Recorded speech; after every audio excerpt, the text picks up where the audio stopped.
সংস্কার আমাদের মজ্জায়, সংস্কার আমাদের রক্তে, আমাদের জন্ম সংস্কারের মধ্যে।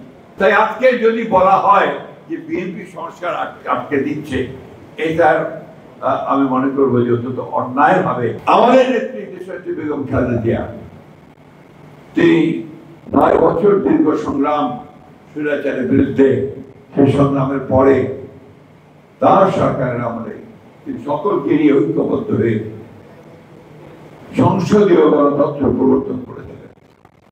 এই বিশাল মৌলিক সংস্কার আমাদের নেত্রী বেগম খালেদা জিয়া, তিনি অন্যান্য দলগুলো এবং জনগণের বিভিন্ন কথার বক্তব্যকে সম্মান প্রদর্শন করে কেয়ারটেকার গভর্নমেন্ট যে বিধান, সেটা তিনি সংবিধানের সন্নিবেশিত করেছিলেন এবং যেটা বাংলাদেশের একটা সুযোগ সৃষ্টি করে দিয়েছিল গণতন্ত্রের চর্চা করা। এবং এটা সবাই স্বীকার করবেন যে 3টি ইলেকশন সেই কেয়ারটেকার গভর্নমেন্টের অধীনে হয়েছে, সেই 3টি ইলেকশন ছিল সবচেয়ে ভালো ইলেকশন। নতুন একটা সুযোগ একটা সৃষ্টি হয়েছিল গণতন্ত্রকে প্রাতিষ্ঠানিক রূপ দেওয়ার এবং অর্থনীতিকে আপনার মুক্ত বাজার অর্থনীতির দিকে নিয়ে যাওয়ার। এই সংস্কারগুলো বিএনপি ভ্যাট আরোপ করেছিলেন আমাদের অর্থমন্ত্রী সাইফুর রহমান সাহেব, প্রচুর সমালোচনা হয়েছে। এমনকি আমাদের ওবায়দুল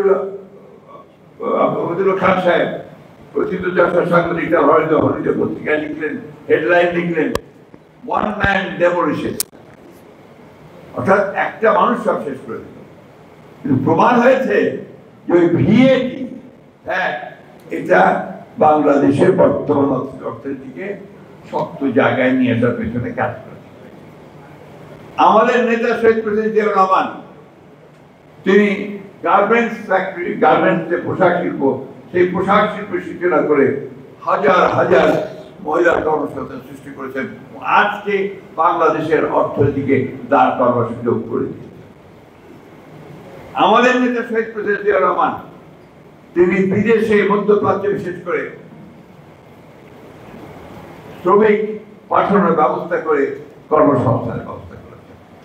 সুতরাং সংস্কার আমাদের মজ্জায়, সংস্কার আমাদের রক্তে, আমাদের জন্ম সংস্কারের মধ্যে। তাই আজকে যদি বলা হয় যে বিএনপি সংস্কার আটকে দিচ্ছে, এটার আমি মনে করবো যে অত্যন্ত অন্যায় ভাবে এটা বলা হচ্ছে। আমরা এবারে আসুন বর্তমান সংস্কারের কথায় আসি। আমরা 2016 সালে আমাদের নেত্রী দেশনেত্রী বেগম খালেদা জিয়া, তিনি নিজে প্রেস কনফারেন্স করে ভিশন ফর 2030, এটা ভুলে যাওয়ার কথা না। সেখানে তিনি দ্বিকক্ষ বিশিষ্ট পার্লামেন্টের কথা বলেছিলেন, সেখানে তিনি প্রেসিডেন্ট এবং প্রধানমন্ত্রী ক্ষমতা ভারসাম্যের কথা বলেছেন, সেখানে তিনি সকলকে নিয়ে রেইনবো নেশন তৈরি করার কথা বলেছিলেন, জুডিশিয়াল ইন্ডিপেন্ডেন্সের কথা।